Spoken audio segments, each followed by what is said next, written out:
এক বাবা তার মেয়েকে একটি টিয়া পাখি কিনে এনে দিয়ে বলে, মারে, আমি তোকে এই যে একটা টিয়া পাখি এনে দিলাম, এই পাখিটা তুই তোর পোষ মানাবি। তখন মেয়ে বলল, আচ্ছা বাবা, আমি এই পাখিটাকে যেভাবে হোক আমার পোষ মানাবো। তখন বাবা বলল, এমনভাবে পোষ মানাবি যাতে ছেড়ে দিলেও আবার ফিরে আসে তোর কাছে। তখন মেয়ে বলল, আচ্ছা বাবা, তুমি কোনো টেনশন করো না, দেখবে পাখিটা ঠিকই আমার পোষ মানবে। কয়েক মাস যাওয়ার পর পাখিটা যখন ছেড়ে দিছে, তখন পাখিটা সারাদিন তার কাছে আর আসে না। তখন মেয়ে কান্না করে বাবাকে বলতেছে, বাবা, আমার পাখিটা তো আর আমার কাছে আসে না। বাবা তখন মেয়েকে বলে, আরে পাগলি, তুই কান্না করতেছিস কেন? আমি তোকে আবার একটা পাখি কিনে এনে আনবো তোর জন্য, তোকে কিনে এনে দিব।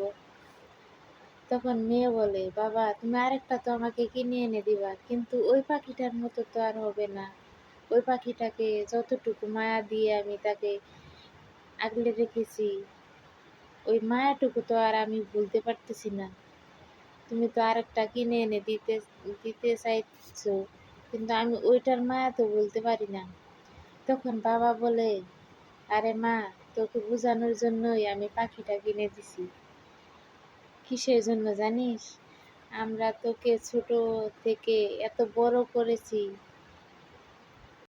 15 বছর 16 বছর আমাদের পাশে থাকিস, কিন্তু তোদের মতো অনেক মেয়ে আছে বাবা মার কষ্ট বোঝে না, তারা অন্য ছেলের হাত ধরে ঠিকই দূরে চলে যায়।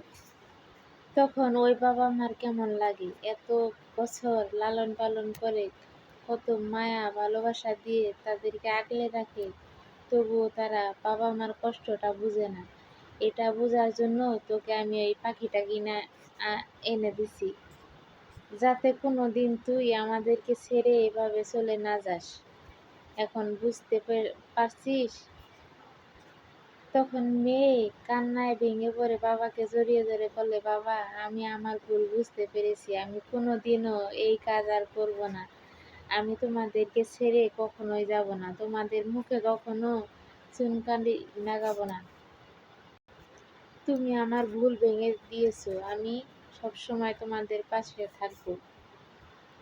আমাদের সমাজে এমন মানুষ আছে অনেক, অনেক আদর যত্ন করে মেয়ে বড় করে, কিন্তু সেই মেয়ে বাবা মার মুখ রাখে না।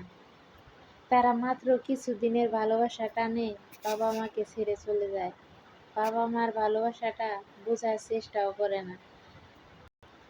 তো সম্মানিত বন্ধুরা, আমার গল্পটা কেমন হলো? আপনাদের কাছে যদি ভালো লেগে থাকে অবশ্যই লাইক, কমেন্ট, শেয়ার দিয়ে পাশে থাকবেন।